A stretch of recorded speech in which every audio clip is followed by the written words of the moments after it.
Allora, prima che iniziate a guardare questo video, devo avvisarvi che di nuovo durante la colorazione della tavola, verso la fine, devo essere sincero, mancava poco alla fine, Perché sei un coglione. la GoPro si è spenta di nuovo. Perché è un coglione. È un coglione.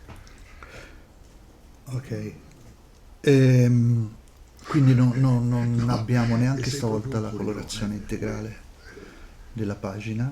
Mancavano gli ultimi tocchi, però la cosa che mi fa incazzare è che io avevo acceso tutti gli allarmi della GoPro e invece Quanti coglioni ci sono in questa stanza? E c'è mica un coglione in questa stanza, ragazzi. C'è un coglione qua.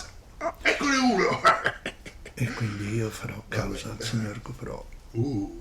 Signor Giovanni GoPro, sappia che lei mi ha fregato la lavorazione Il della tavola. signor GoPro se la starà facendo sotto. La inseguirò fino in capo al mondo.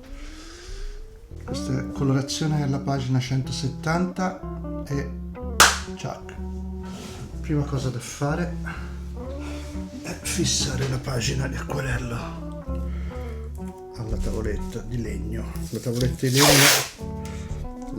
di legno non ha nessuna specifica particolare, è presa dalla spazzatura. Lo scotch di carta, rigorosamente di carta, è preso dal cinese.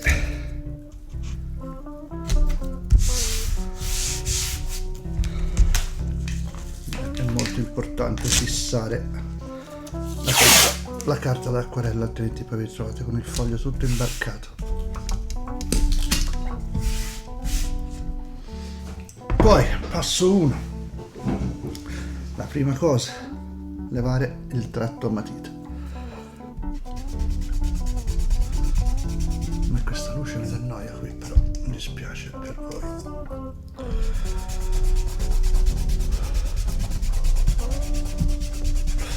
Magari prima di togliere del tutto i testi potrei segnarmeli un secondo, se tanto avessi fatto qualche modifica.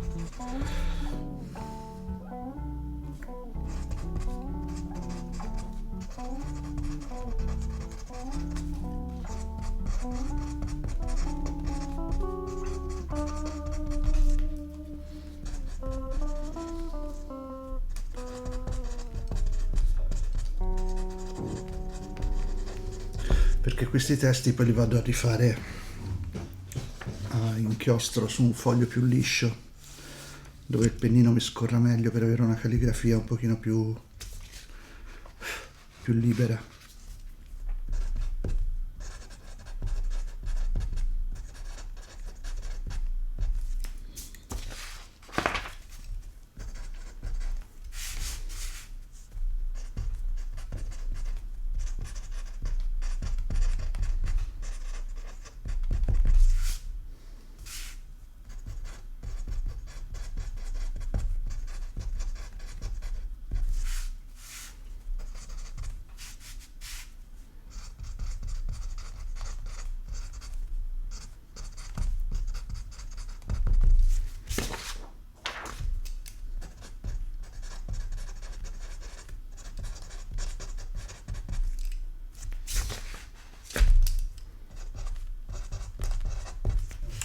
Ok, questo adesso ce lo mettiamo da parte, che lo usiamo dopo. Così m'acceco. Tipo così. Ora o prende fuoco o funziona. Oh, meglio senza la luce nell'occhio che mi ammazzava, no? Devo aprire un po' di diaframma. Ok. Ora sarò andato completamente fuori fuoco, chiaramente. Giusto? Sono fuori fuoco?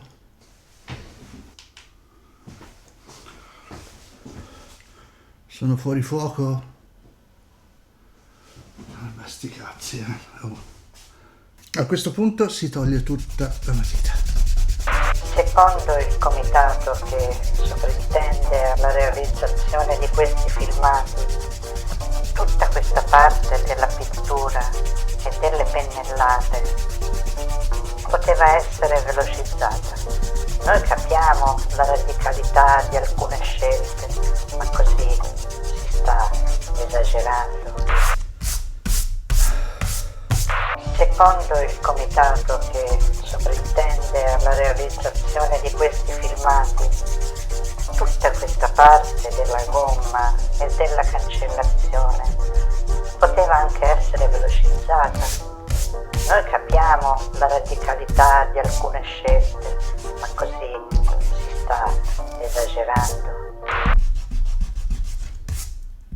Secondo il comitato che sovrintende alla realizzazione di questi filmati, tutta questa parte della gomma e della cancellazione poteva... Questo è sostanzialmente il massimo dell'attività fisica che il mio organismo può sopportare. Molto bene. Allora, mi serve della carta, o forse anche un fazzoletto moccioso può funzionare. Un fazzoletto moccioso per pulire un pochino le vaschette della tavolozza. Vabbè, va bene lavorare a cazzo, ma magari insomma senza esagerare. Adesso memorizzare un momento come avevo lavorato con i toni nella tavola precedente.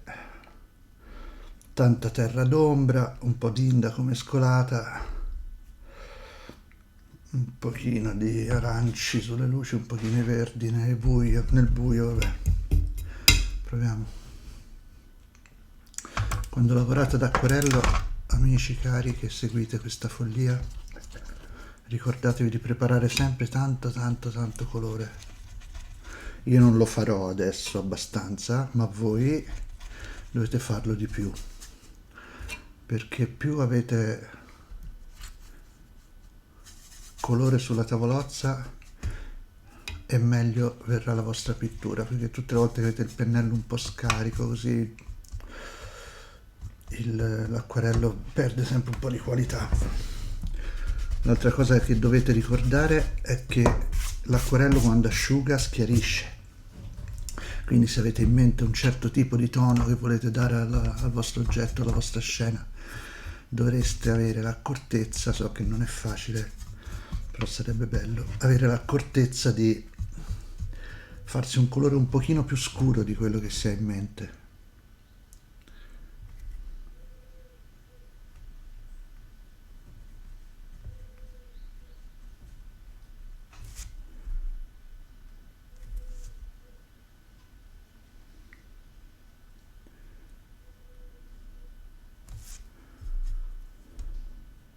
L'altro motivo per cui è bene farsi tanto colore è che in questo modo magari riuscite a riempire tutta un'area del disegno senza dover riprendere il colore della tavolozza, cioè senza che il pennello resti a secco, no? E questo vi permette di fare una stesura fatta con un'unica pennellata e di conseguenza di non avere poi nella vostra pittura i segni delle pennellate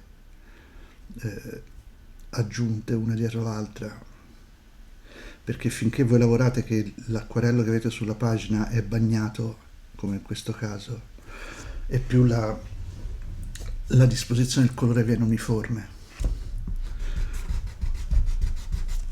Se invece finite il vostro carico di colore sul pennello a metà di una zona che state riempiendo, dovete riprenderlo, magari addirittura rifarlo, così nel frattempo il colore sulla carta asciuga e quando poi andate a mettere giù la nuova pennellata sentite lo stacco. Quindi tanto colore sulla tavolozza, pennello di grandi dimensioni, nei limiti insomma di quanto riuscite a controllare naturalmente.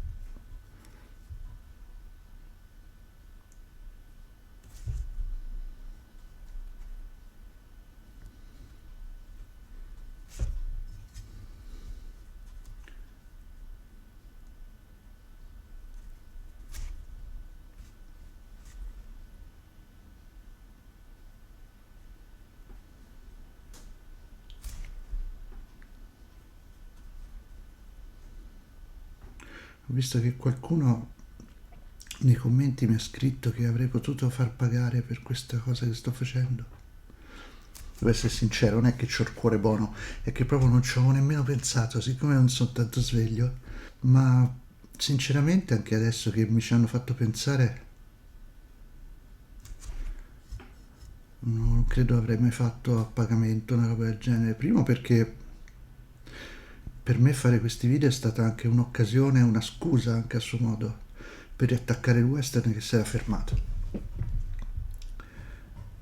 E io invece ho bisogno di finire sta storia per tanti motivi, non ultimo quello che devo mangiare e anche quello che poi vorrei passare ad altro, insomma, invece avere una storia così grande, da così tanto tempo, sospesa, non finita, è una specie di peso morto che mi tiene, mi paralizza, cioè non riesco a mettere in piedi magari un altro progetto che mi appassiona perché comunque ho l'idea che devo finire questo, eccetera, eccetera.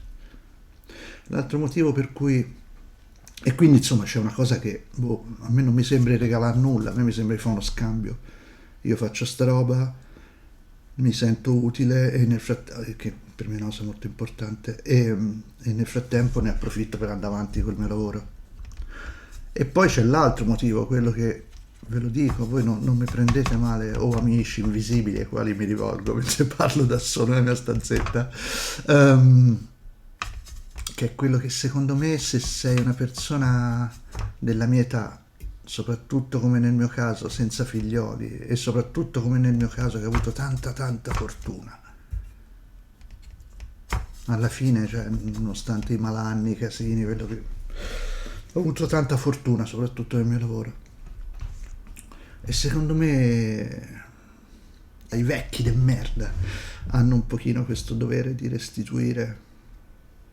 Cioè se entri nella mentalità che la riconoscenza è un valore importante, cerchi di costruire la tua esistenza in base alla riconoscenza e non in base al risentimento verso le cose che ti sono mancate, ma appunto solo riconoscenza per quelle che invece sono arrivate. E allora alla fine ti tocca restituire. E quindi se a qualche giovane disegnatore, e intendo anche disegnatrice naturalmente, scusate se parlo in modo novecentesco, ma non mi va di dire tutte robe due volte, se a qualche giovane disegnatore in questa cosa che faccio può davvero essere utile, secondo me si va pari, insomma. Poi i soldi magari si fanno uscire da qualche altra parte se mi riesce. Spoiler, non mi riesce.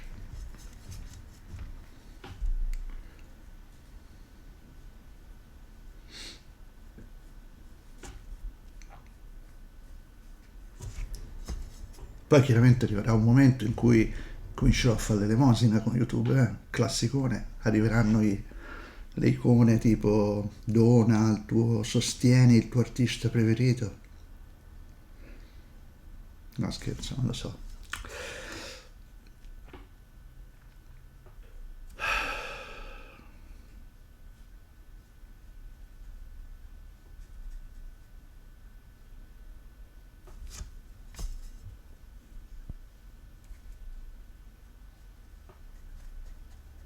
Vedete, questa è la solita fase un po' noiosetta dove si fanno sostanzialmente dei riempimenti.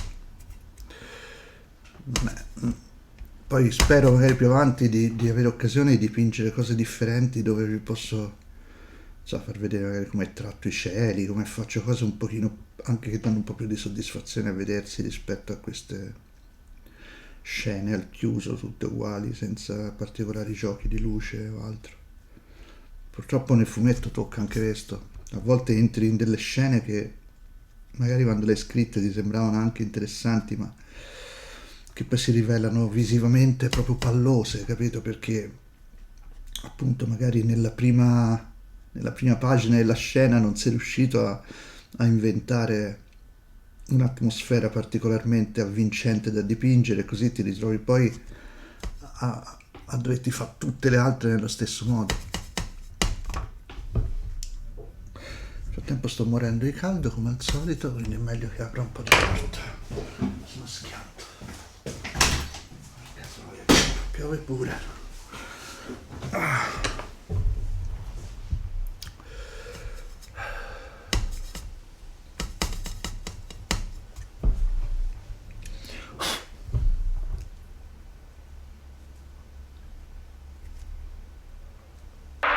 Secondo il comitato che sovrintende alla realizzazione di questi filmati, tutta questa parte della pittura e delle pennellate poteva essere velocizzata. Noi capiamo la radicalità di alcune scelte, ma così si sta esagerando. Ma che occhiali ho? Occhiali sbagliati, porca troia tutte le volte.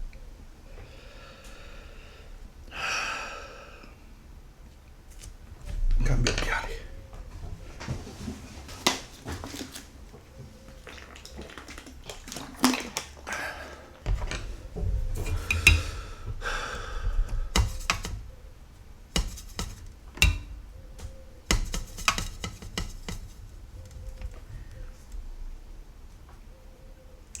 Come avete visto non bagno la carta per fare le stesure di colore, ma c'è un motivo molto semplice, è che non sono tanto grandi da obbligarmi a bagnare la carta prima, cioè sostanzialmente sono zone abbastanza piccolette da permettermi di, se metto tanto colore sul pennello, di finire la pennellata senza che asciughi niente in sostanza. Vediamo se è vero, Secondo il comitato che sovrintende alla realizzazione di questi filmati, tutta questa parte della pittura e delle pennellate poteva essere velocizzata. Noi capiamo la radicalità di alcune scelte, ma così si sta esagerando.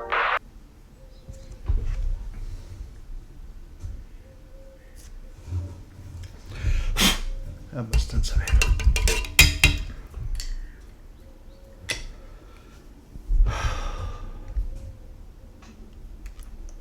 Sta girando tutto, quella sta girando.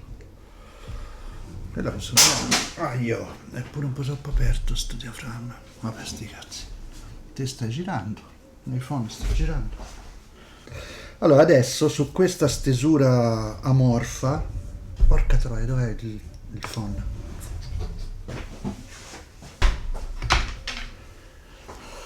La triste verità è che io volevo fare il parrucchiere.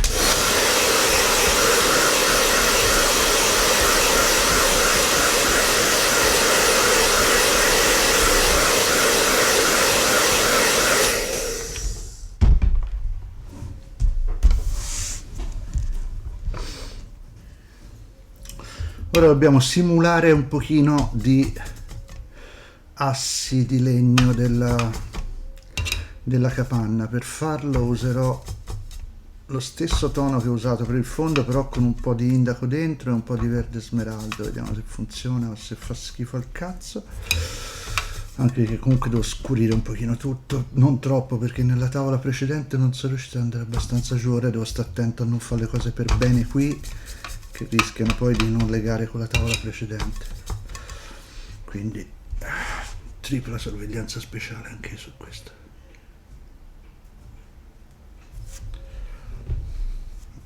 Già che ci sono, ne approfitto per mettere subito qualche finta ombra portata dai personaggi. Secondo il comitato che sovrintende alla realizzazione di questi filmati, tutta questa parte della pittura e delle pennellate poteva essere velocizzata. Noi capiamo la radicalità di alcune scelte, ma così si sta esagerando.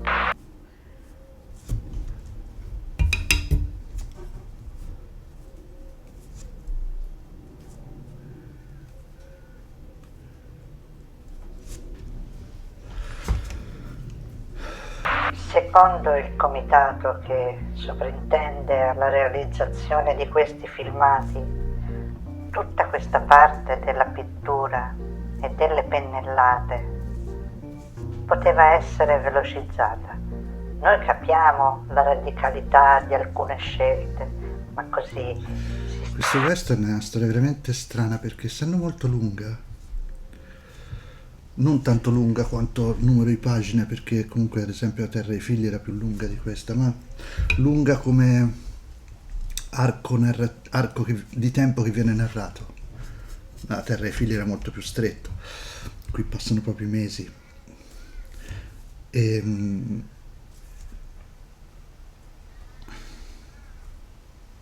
mutismo da disegno improvviso.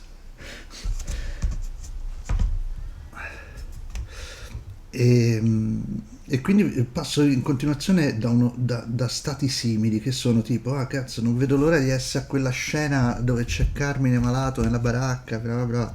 Poi quando appena sono nella scena che ho desiderato, subito penso, ah cazzo, non vedo l'ora di essere al campo indiano dove loro saranno, ma non in termini di storia, proprio in termini di cose che posso disegnare, di atmosfere, no? È tutta una proiezione in avanti, sembra... Vabbè. Cioè, la scena che devo disegnare è sempre quella che mi fa più voglia di fare. Poi appena ci arrivo, no, penso già a quella dopo. Credo che sia una caratteristica dell'animo umano questa, che ci incula tantissimo, tra l'altro, però sti cazzi.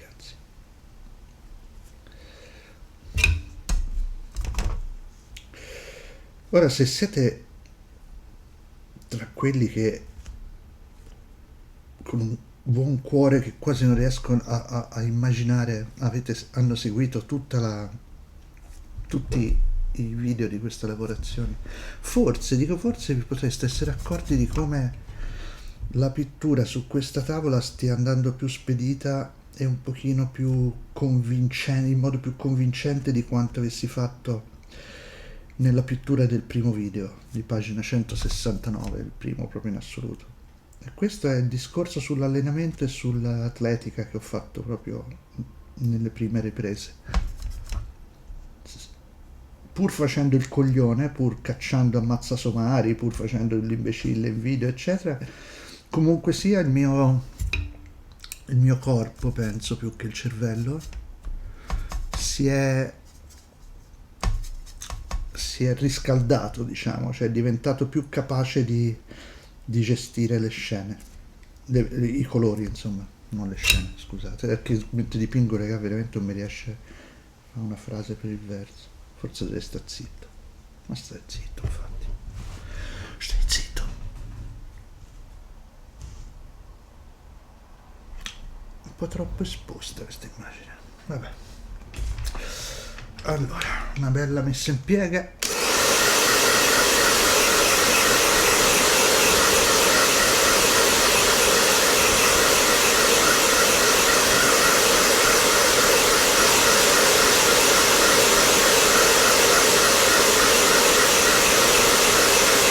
Secondo il comitato che sovrintende alla realizzazione di questi filmati, tutta questa parte della...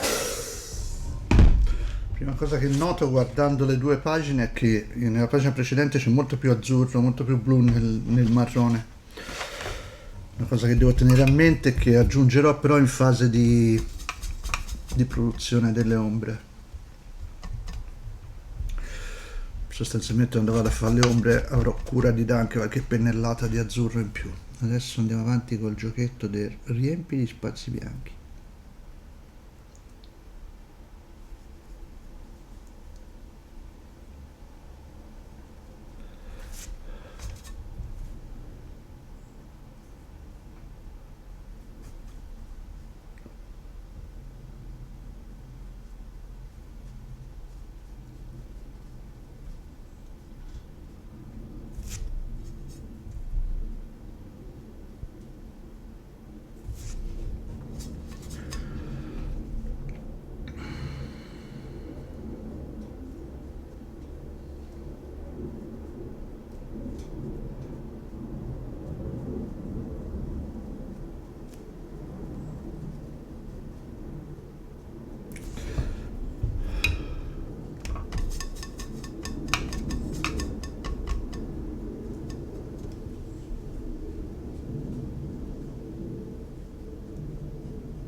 serviva un po' più di zuppone alla porcara. Una porzione extra di zuppone alla porcara al fumettista, per favore.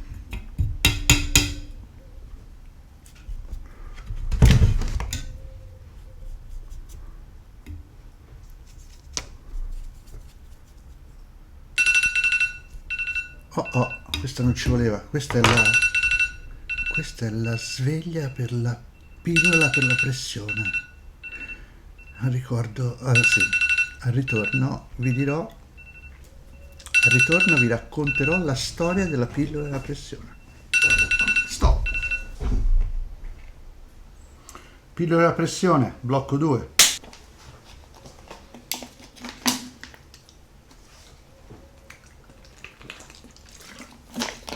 Vi sarete accorti che questi video hanno comunque preso una specie di formato, no? Spesso c'è il momento in cui parte la musica e io inizio il racconto di una roba che non c'entra un cazzo mentre continuo a disegnare.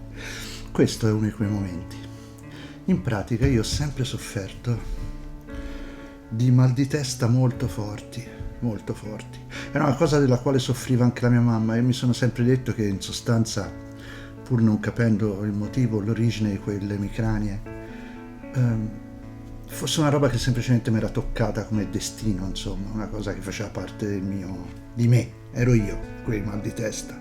In più, devo essere sincero, insomma, comunque avere delle emicranie molto forti è una cosa molto da artistoide, no? Sai che c'è i giorni in cui sei lì che non riesci a fare niente nel letto, bloccato, che se ti muovi vomiti, molto ottocentesca, molto giovane artista tisico che poi schianta e rimane nella storia dell'arte. Quindi, per quanto mi rompessero sinceramente i coglioni, perché a volte davvero ho passato delle giornate orribili e soprattutto ho ingurgitato tonnellate di farmaci antidolorifici che probabilmente non erano la cosa migliore per il mio organismo. Fatto sta che consideravo sto mal di testa un po' una parte quasi del mio carattere. Un giorno sono andato con i ragazzi della mia ex squadra di calcio. Io sono stato presidente di una squadra di calcio di Rom per qualche tempo e quel pomeriggio eravamo andati a fare le corse con i go-kart vicino a Pomezia. Io non ero mai stato su un go-kart in vita mia ed è una roba bellissima, ma soprattutto è successa quella cosa tipica molto da Aldo, Giovanni e Giacomo, quelli della mia età se lo ricorderanno. C'è questa roba dove praticamente un adulto si ritrova in competizione con dei ragazzi molto più giovani e il suo primeggiare diventa questione di vita e di morte. E quindi cominciamo questa corsa con i go-kart e io voglio vincere. Abbasso un po' l'esposizione. Cioè, io voglio proprio vincere a tutti i costi, perché si chiederanno i nostri piccoli lettori. Perché sei un coglione. Non lo so, perché sono un coglione, credo. Comunque volevo vincere, non sentivo cazzi. Loro erano chiaramente superiori a me in tutto, tranne nell'istruzione, nella lettura, nella scrittura, nella conoscenza della storia, della matematica, della geometria, nella osservanza delle leggi, chiaramente. Però avevano quella cosa che è più potente di tutte, più potente di qualsiasi conto in banca, cioè loro erano giovani, sani e forti. E questa cosa vale più di tutto. Mi fa ridere quando sento i giovani ventenni che accusano i sessantenni di essere dei privilegiati, perché sono abbastanza sicuro che non ne troverei uno disposto a scambiarsi con me. Sai, quello ti dice, voi avete tutto, noi non abbiamo niente. Ok, facciamo il cambio. Te prendi il mio tutto e io mi prendo i tuoi 20 anni. Voglio vedere quanti cazzo ci stanno a fare lo scambio. Però è normale anche nell'avere 20 anni il non capire di quale dono incredibile si è fatti oggetto dalla natura. Vabbè, si capisce dopo. Belli inculati. Comunque, io volevo vendicarmi per la loro giovinezza, per la loro prestanza fisica, per la loro bellezza soprattutto, e non soprattutto anche. E quindi volevo vincere. E ho cominciato a guidare come un pazzo, ho cominciato a dare non posso dire sportellate perché i go-kart non hanno gli sportelli, quindi ruotate laterali per buttare quell'altro fuori strada per riuscire a guadagnare il primo posto, e ho guadagnato il primo posto. Tra l'altro ero anche incazzato perché ci hanno fatti partire in fila, io non capivo perché ci avessero fatti partire in fila indiana invece che con uno schieramento normale da Formula 1. E io non ero neanche tra i primi posti, quindi sono partito subito con quest'idea di essere vittima di un'ingiustizia. E comunque ci ho messa tutta, e un sorpasso oggi, una staccata al limite domani, ho guadagnato la pole position durante la gara.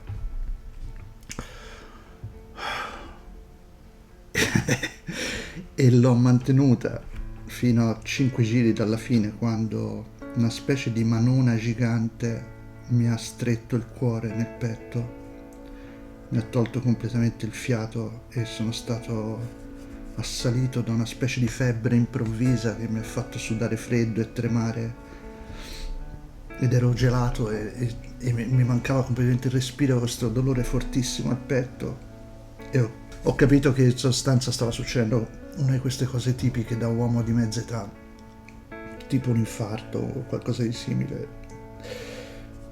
Ma a quel punto di giri ne mancavano 3 e io non me la sono sentita di fermarmi e perdere, quindi ho finito la gara in quello stato, praticamente morendo, e poi sono sceso.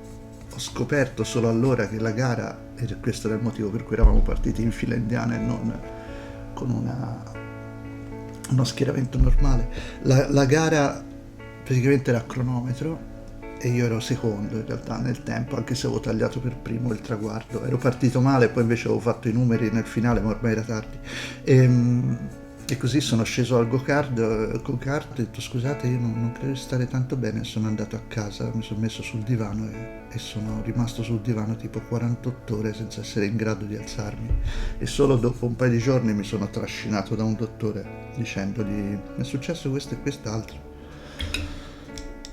E lui mi ha dato della testa di cazzo in modo farmaceutico, però me l'ha data dicendo che dovevo andare al pronto soccorso. Insomma, e comunque mi ha visitato, mi ha fatto l'elettrocardiogramma, mi ha misurato la pressione, eccetera, eccetera, e si è accorto che avevo la pressione altissima, proprio altissima, sia la minima che la massima, proprio a rischio di schioppare. E quindi mi ha dato ste pasticche, ha detto iniziamo subito a fare questa cura. Insomma, la faccio breve. I mal di testa che mi avevano accompagnato per tutta la vita e che mi avevano contraddistinto come artista tormentato venivano dalla pressione. Cioè praticamente tutte le volte che io dicevo no, sarà la cervicale, no, sarà gli spaghetti al pesto, no, sarà la carbonara che mi sono mangiato, ho preso freddo con l'aria condizionata sul collo, tutte ste robe, in realtà tutte le volte era semplicemente che stavo per schiantare per un attacco di pressione alta. Molto bene, però siccome sono una persona fortunatissima non sono schiantato e sono stato così fortunato da essere imbecille al punto da fare una gara di go-kart, da volerla vincere a tutti i costi, e grazie a questa mia imbecillità scoprire che avevo un problema di pressione. Da quando prendo le mie pasticchine io non ho più avuto un mal di testa che sia uno. Bello questo racconto, era assolutamente necessario.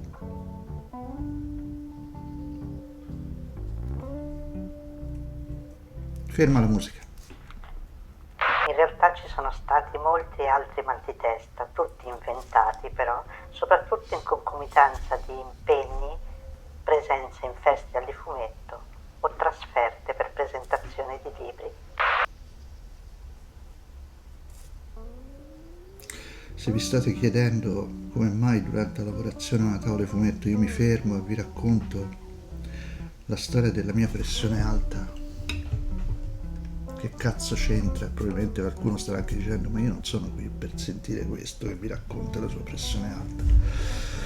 Non posso che darvi ragione, avete ragione al 100%. Il problema è se sei una persona che ha improntato tutta la sua vita al racconto delle storie. Questa diventa una specie di formazione professionale e ogni evento della tua esistenza viene poi valutato in termini di raccontabilità. Se un evento che può essere anche incredibilmente drammatico, questo non lo era, insomma, faccio per dire, se ha comunque delle caratteristiche di buona raccontabilità, cioè che ci puoi costruire comunque un accenno di storia sopra, non ce la fai a trattenerti, cioè la devi raccontare per forza. È come se fosse tutt'uno, capito? Il raccontare in video la storia della pressione, il fare fumetti, scrivere romanzi. I romanzi uno l'ho scritto, si chiama Zaki e gli altri, per favore compratelo, grazie. È proprio una forma di vita quella del raccontatore di storie. Io lo capii quando conobbi alcuni grandissimi disegnatori del fumetto italiano. Capii che c'era quella possibilità di esistere in quella forma, cioè di raccontatori di roba.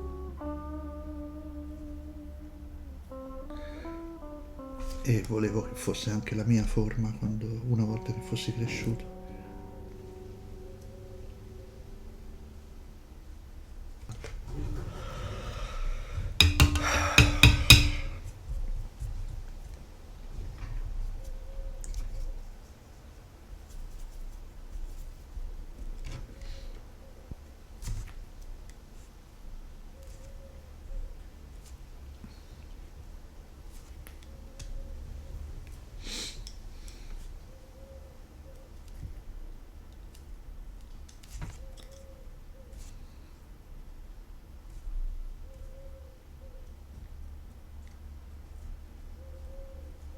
Secondo il comitato che sovrintende alla realizzazione di questi filmati, tutta questa parte... Comunque il pezzo sulla pressione faceva parte del tutorial e la conclusione finale è: se avete mal di testa ricorrenti, magari insomma fatevi pure misurare la pressione.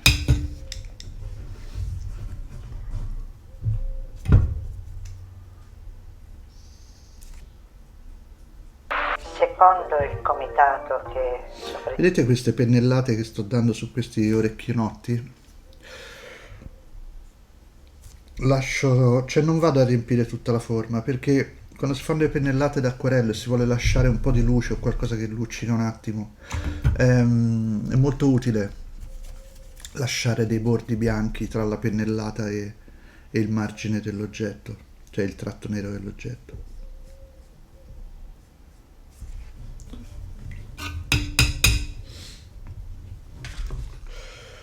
Una permanente, per favore.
Fa un caschetto corto, circa metà della guancia.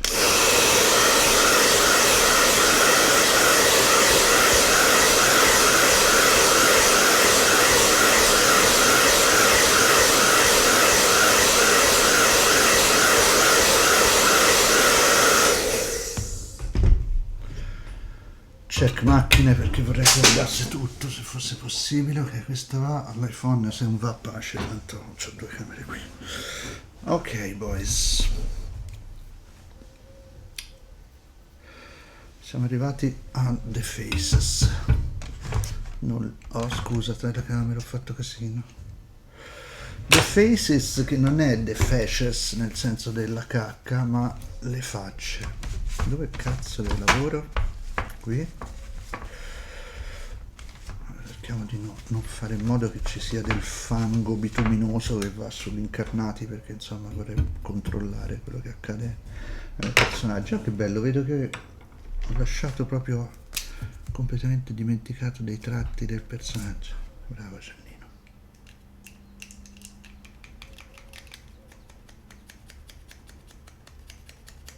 Se comincio a parlare in terza persona è proprio fottuto, va detta sta cosa.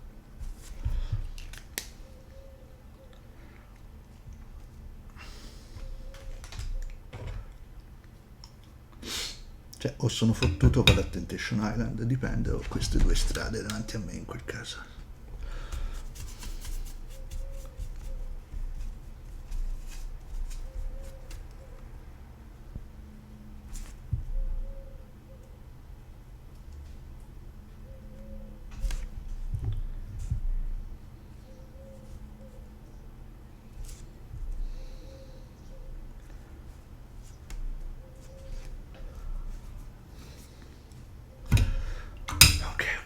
Dai, su Giannino, su, no fear.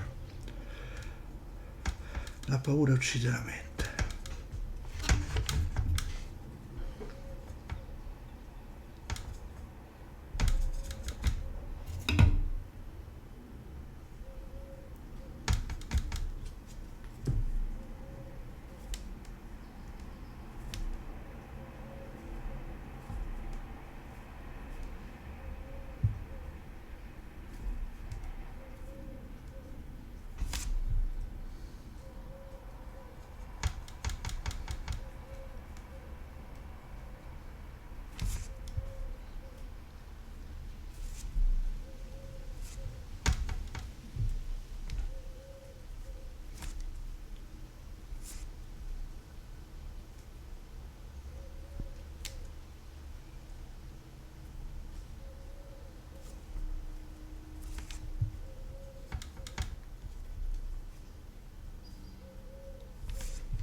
Siccome c'è una cosa che odio ed è quella di prendermi meriti non miei, cioè proprio una roba mi fa vergognare, spero di non averla mai fatta, comunque ci sto molto attento. Ho letto che nei commenti qualcuno mi ha trattato con molta gentilezza ed è rimasto colpito dal fatto che io disegni col sorriso, no? Come se la mia passione mi portasse, cioè mi modificasse proprio le espressioni del viso mentre la esercito. A me piacerebbe avere tutta quella sensibilità e quella tenerezza lì, ma la verità è un'altra. Io ho il sorriso se il personaggio sta sorridendo. Se il personaggio che sto disegnando sta sorridendo, io sorrido. Se il personaggio che sto disegnando ha il muso, io ho il muso. Se lui è triste, io sono triste. Non lo sono davvero, lo sono soltanto i miei muscoli facciali. Però, per quanto certo che mi piace il mio lavoro, ci mancherebbe. Però insomma, eventuali sorrisi fatti durante la lavorazione non dipendono dal mio godere del momento, ma quasi esclusivamente dal fatto che il personaggio che sto facendo è in quella condizione emotiva lì. Quindi io per disegnarlo divento lui, cioè i muscoli facciali si adeguano. Penso lo faccia a tutte le persone che disegnano, altre che disegnano personaggi. Non è certo un'esclusiva mia.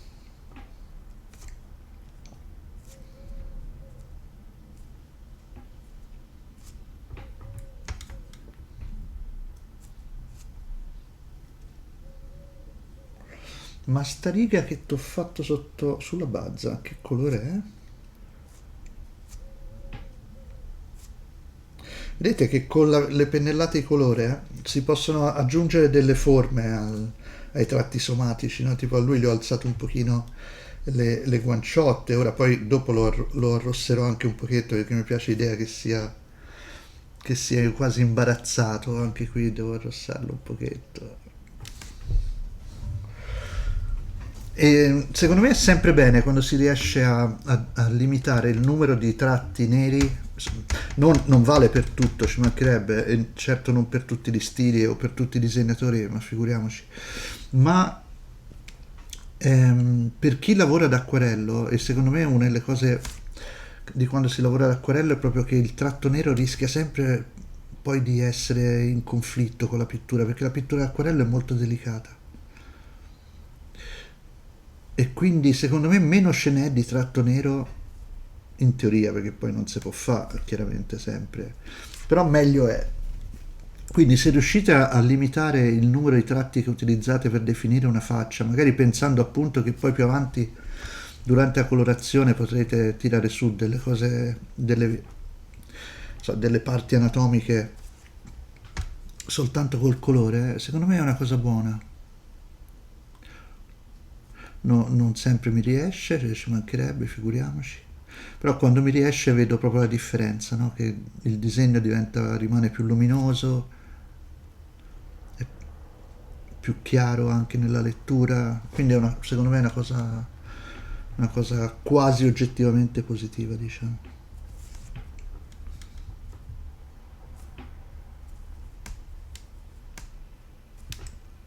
Quindi quello che ho appena detto, farfugliando parole a casaccio, sarebbe meno tratti neri, più definizione magari delle forme con i colori quando si va a fare le pennellate. Ok, forse mi è riuscito.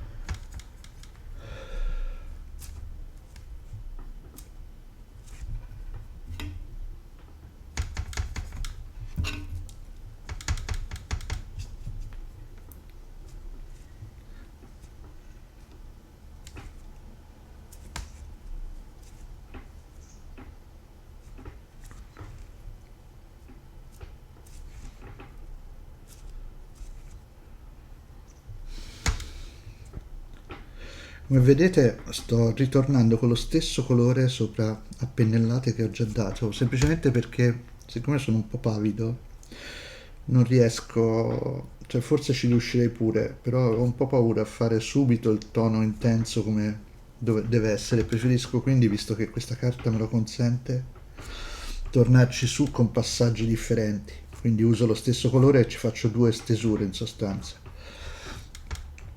Così nei punti dove mi serve cioè posso raggiungere l'intensità necessaria. In teoria un acquarellista bravo lo farebbe accadere al primo passaggio, non avrebbe bisogno di farne due. Però io appunto cioè, mi sento più tranquillo a lavorare in questo modo.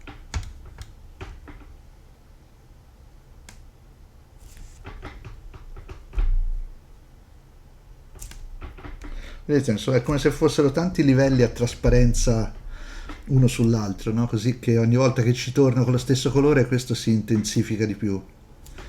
È un metodo figo questo, perché è comunque abbastanza semplice, cioè non devi andare a cercare 8000 toni strani, particolari, chiaramente una cosa che si applica secondo me abbastanza bene al fumetto, dove una certa sintesi anche nel numero di colori e nel modo in cui vengono trattati è una cosa buona. Non credo che sia una cosa buona quando si dipinge per dipingere proprio, dove invece insomma, andare a cercare il tono giusto subito dovrebbe essere un po' più l'obiettivo.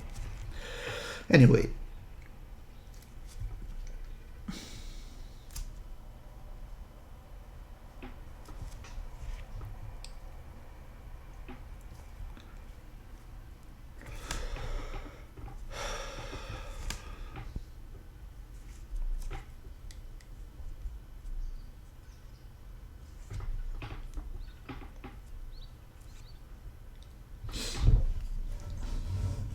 un'occhiata all'altra pagina mi fa subito capire che i rossi di quell'altra pagina hanno un'intensità maggiore e soprattutto sono anche un pochino più virati a un rosso freddo. Questo era un po' troppo calduccio, quindi tocca andare a dare un'altra botta, che secondo me non servirebbe nemmeno, però visto che ho sbagliato quella di prima mi tocca sbagliare anche questa per motivi di continuity.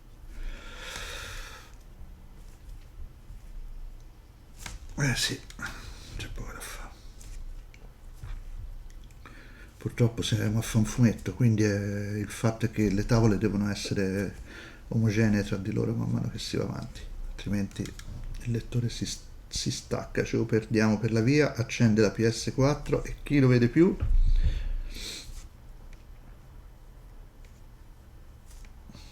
È una lotta, ragazzi, una lotta per il possesso dell'anima di chi legge le nostre storie. Soprattutto in un mondo che offre così tante alternative, no? È quella cosa, cioè probabilmente nell'Ottocento uno, capito, diceva che fai? Mi leggo un fumetto, se c'erano, non me lo ricordo, mi leggo un libro, diceva, ah, ok, alternativa? Nessuna, cioè non è che poteva mettere Netflix, capito? Oppure appunto la PS. E noi invece adesso, noi che abbiamo scelto di fare questo mestiere, che è un mestiere che ogni giorno diventa più antico e obsoleto, soprattutto con le nuove robe di AI, eccetera, dobbiamo veramente batterci contro dei mostri molto potenti. Adesso invece noi, invece di batterci contro i mostri potenti, semplicemente andiamo a fare un po' di verducchiotti per le ombre di barba, cosa per me irrinunciabile, perché sono fissato a questo verdotto che arriva qua. Fissato. Fissato, fissato, fissato. Anche più bluoide magari, che è anche bello.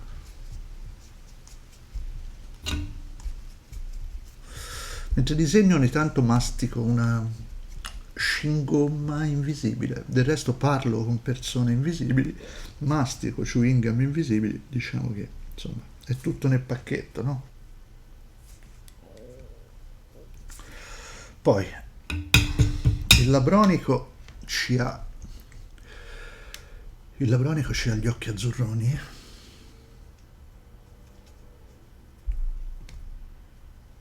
Dio cane Gianni, però cioè allora tiraci una ramaiolata di roba, spacca tutto.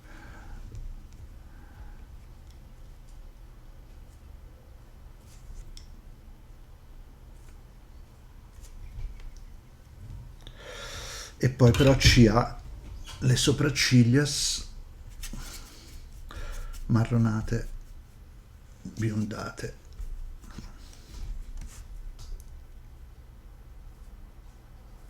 E la stessa cosa sui baffodis, i baffodils.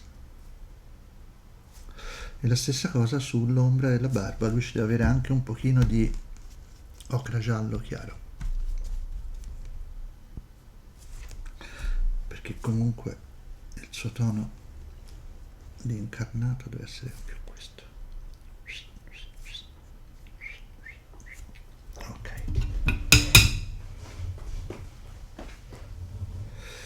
L'idiota, cioè quello che sostanzialmente è un po' il personaggio nel quale mi identifico, c'ha invece un marrone un po' più scuro, sempre su baffetti, un pochino qui sulla sfumatura dei capelli e sopracciglia.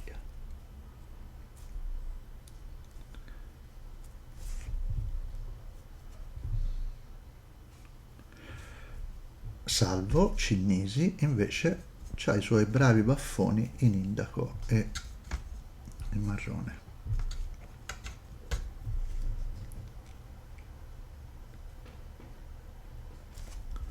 E anche le sopracciglia.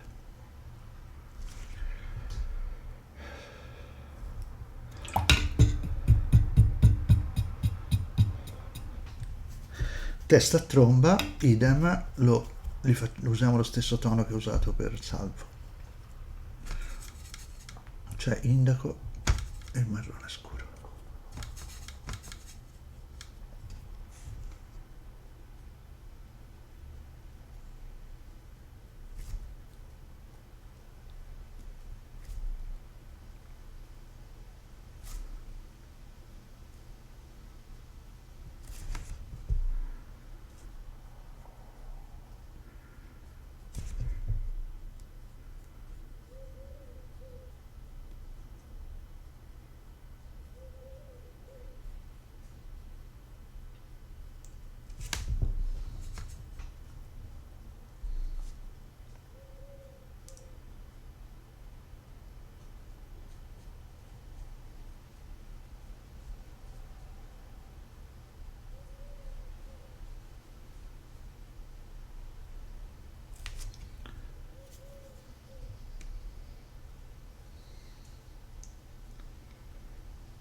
Dopo questa posa che ho assunto da suricato rachitico, si fa un attimo di pausa.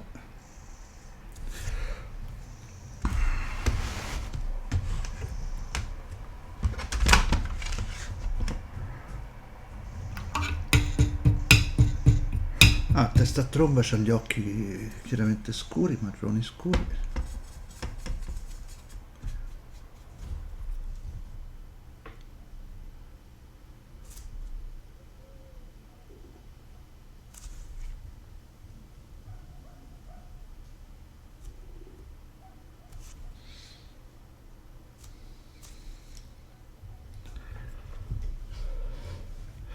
C'è anche un po' di scuro in bocca dove si vede. Posso dare un consiglio ai giovani disegnatori? Quando fate l'interno delle bocche, lo so che avete la tentazione a volte di fare l'interno della bocca nero. Non lo fate. Sono orribili le bocche, l'interno delle bocche fatte nere piene. La luce arriva sempre, anche nelle zone di ombra, quindi tenetelo presente. È molto brutto quando vedi un disegno anche proprio solo in bianco e nero, dove il personaggio ha la bocca aperta e la bocca aperta è sostanzialmente un buco dove non c'è un cazzo dentro. Non è bello a vedersi, almeno per i miei gusti, poi magari a qualcuno piace. Adesso facciamo il cappello di Salvo e poi stacchiamo un attimo che ho le telecamere che stanno prendendo fuoco.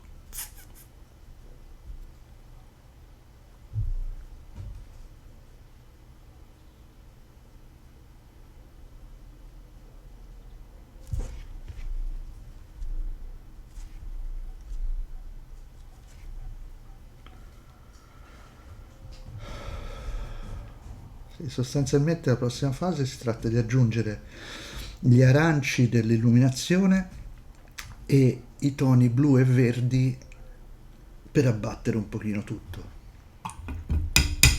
Poi è fatta. Però adesso stoppiamo un attimo.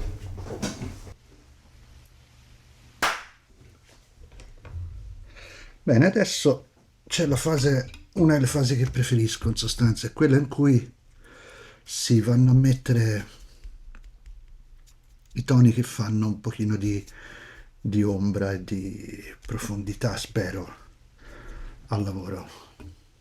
Bisogna stare attenti perché io non mi ricordo mai poi in realtà quali cazzo di colori ho usato nella tavola precedente. Faccio finta di ricordarmeli, ma più o meno me li devo ricercare tutte le volte. Vabbè, sti cazzi.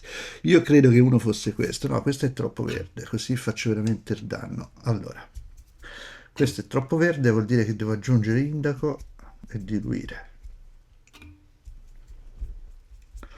Ok, riproviamo. Questo dovrebbe essere buono, sì, va bene. Sembra lui, va bene. Sarebbe bello avere i colori preparati, sai che ce l'hai già proprio nel barattolino e dici ok, questo è il barattolino vestito di Livorno, questo è il barattolino ombra del vestito di Livorno. Purtroppo non è così.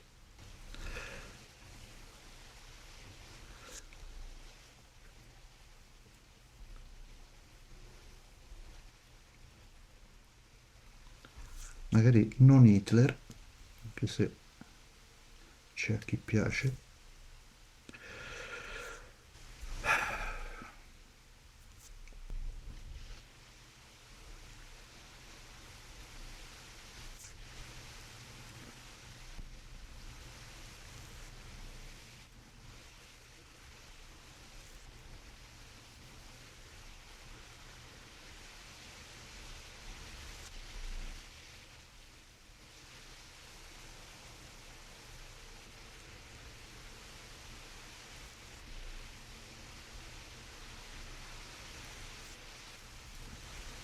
Questa è una prima stesura, con questi verdoidi in questa maniera, perché poi ne farò un'altra. Ne farò un'altra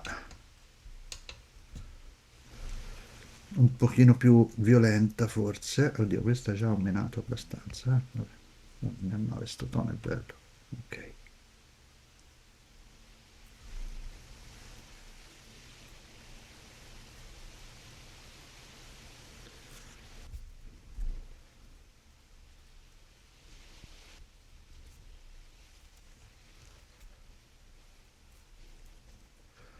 Un altro trucchetto interessante è accostare toni caldi a toni freddi, o meglio complementari anche, ancora meglio,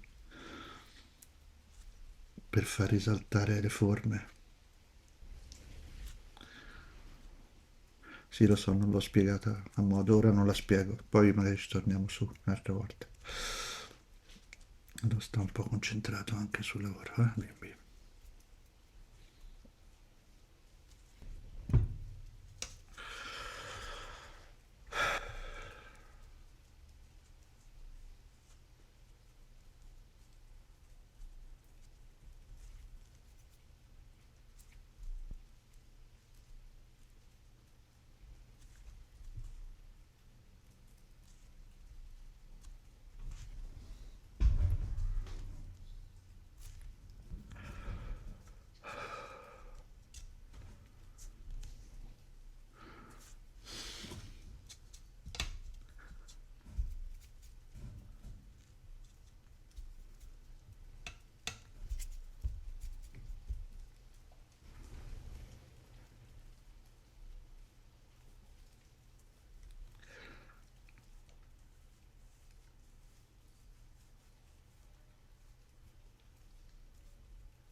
Lui bisogna dargli un po' di scuri di ombra, forse anche proprio così. Si va un pochino immerso nella scena perché sennò è troppo in luce.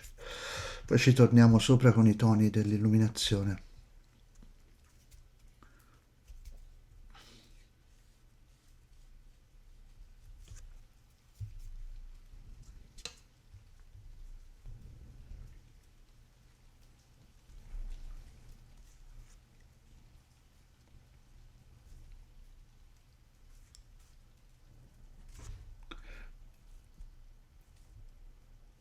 Occhio Gianni, eh. Non sghiozzare, non sghiozzare, voce del verbo sghiozzare.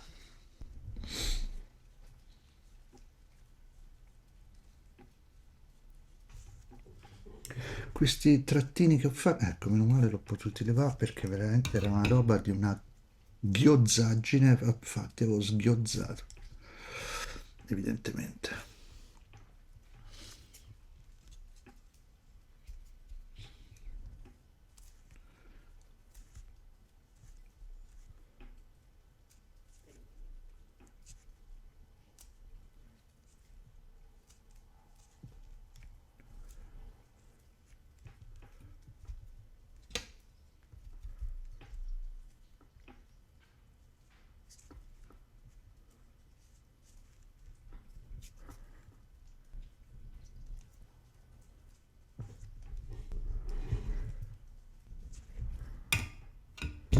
Puttana la Madonna, ops, scusate.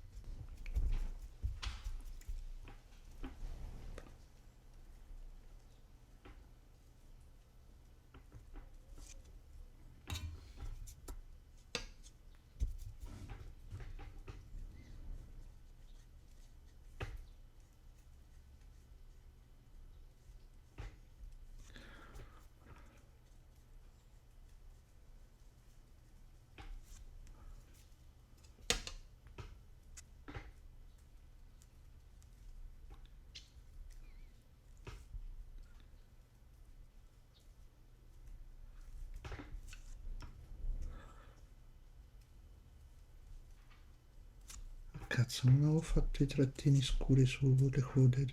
Vabbè, li aggiungiamo un pochino adesso.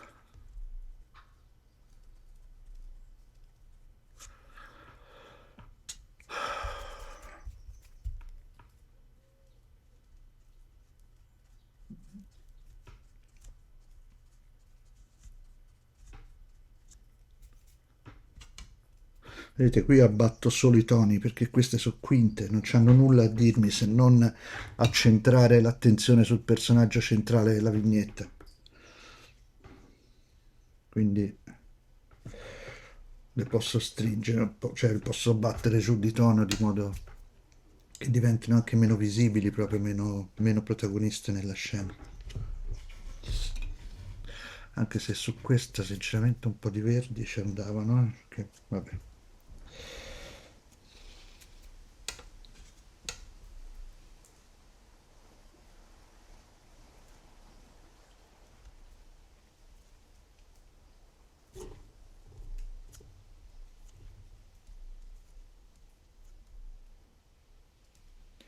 Sono scordato il marrone sulle sopracciglia di Livorno in questa vignetta, dobbiamo rimediare prestissimo, tipo subito.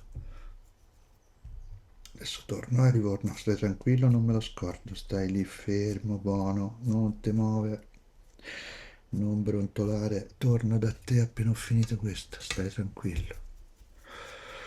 Stai tranquillo, amico mio livornese.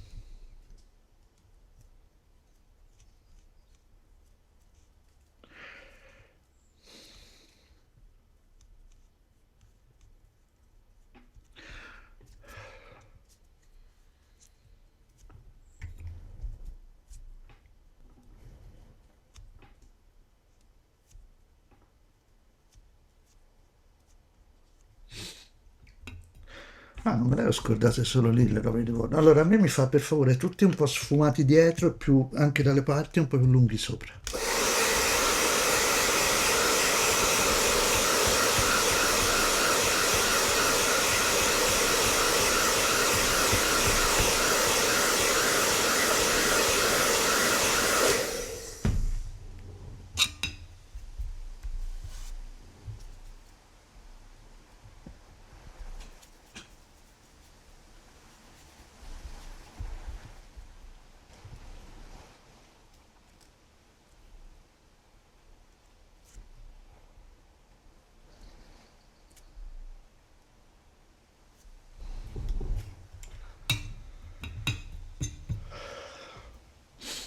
Adesso farei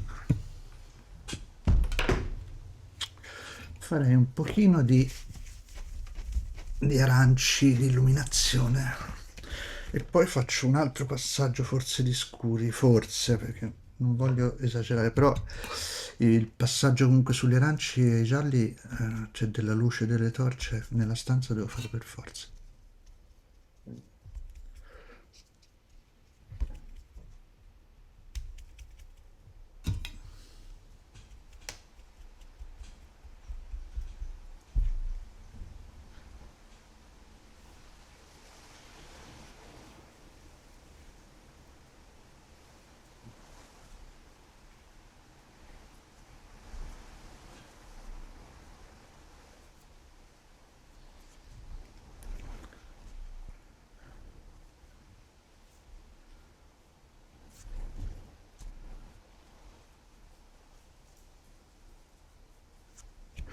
Certo che Gianni, però se gli dai delle luci così giallotte che gli arrivano addosso, bisogna che tu faccia anche delle ombre proiettate.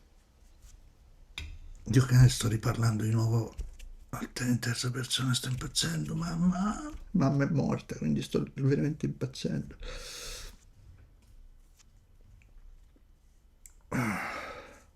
Devo fare delle ombre proiettate coerenti col fatto che ci siano queste botte di luce di lanterna che arrivano sulla scena. Per forza. Cioè, se ci sono queste robe che proiettano le loro botte di arancio in giro, devo avere anche il corrispettivo opposto, cioè il fatto che questa roba proietti delle ombre all'indietro. Quindi ci dobbiamo tornare e farle. E le faremo, vero? Perché sì, perché ci pagano. Ehi, cazzo. Vedi, bisogna sempre essere coscienti di quanto colore abbiamo sul pennello, perché sennò si fanno le cazzate. Questo poi è anche un po' troppo giallo e poco arancia, non mi piace. Anyway.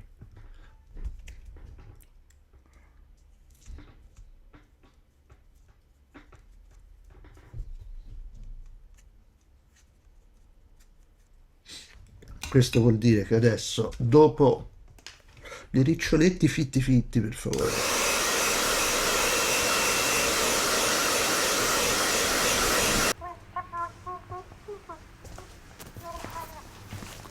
No, signor GoPro, io... No, ma io ho capito, signor GoPro... No, vabbè, se mi fa parlare un secondo, magari...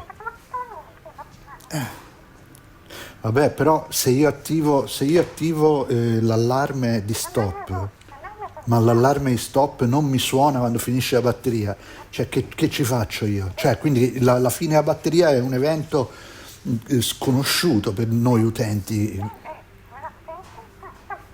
Sì, certo che l'ho attivato. Sì, l'avevo attivato. No, perché io disegnavo e a un certo punto cioè, non me ne sono accorto. Io ho finito la tavola, convinto stavolta di poter dare alle persone che seguono sti video la lavorazione finita, completa della pagina, non che a un certo punto svanisce come al solito. E invece non me ne sono accorto perché, e tra l'altro, sì, se mi fa parlare un secondo magari è meglio. No, non voglio alzare la voce, però se mi fa parlare è più educato, d'accordo? Allora, che cazzo di discorso è di mettere legioni d'avvocati che mi rovinano la vita? Ma me la rovino da solo la vita, ma che cazzo vuole? No, ascolti questo, non è finita a zero la batteria, è finita al 3%, al 3% si è spenta la macchina. Come sarebbe a lei importa un cazzo di fumetti? Che ragionamento è? Ah, cioè, quindi se uno non fa salti mortali con lo snowboard, si butta di sotto da Grand Canyon, capito, con una papera attaccata al culo, a voi non ve ne frega un cazzo? Ok. No, va bene. Va bene così. Pronto? Ti rendi conto?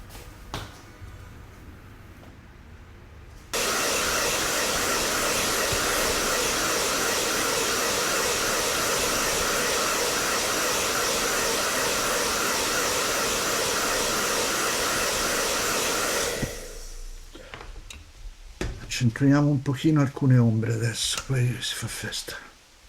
Chiaro. Il cosiddetto autore è inconsapevole che la GoPro ha smesso di funzionare. Vedete, qui non avevo evidentemente riflettuto abbastanza, cioè per niente in realtà, sull'origine della luce e su come trattarla, perché ho fatto un po' tutto a cazzo di cane. Vediamo se si riesce a risolvere senza rovinare tutto. Ormai è andata così, cioè non è che posso cambiare del tutto l'illuminazione della scena. Però sarei dovuto stare molto più presente e capire che la luce veniva sostanzialmente più di lato e dal basso. Porca zio, sono stato stupido. E adesso cerco di rimediare, ma non è facile perché comunque ho già fatto un passaggio di luci completamente differenti come posizione.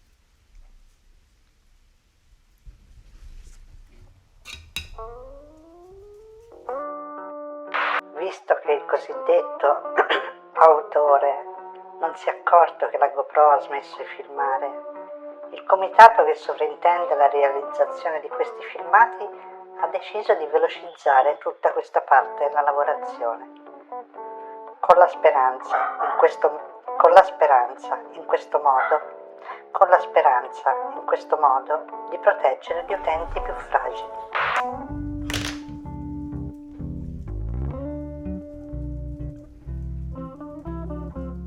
Secondo me è finita.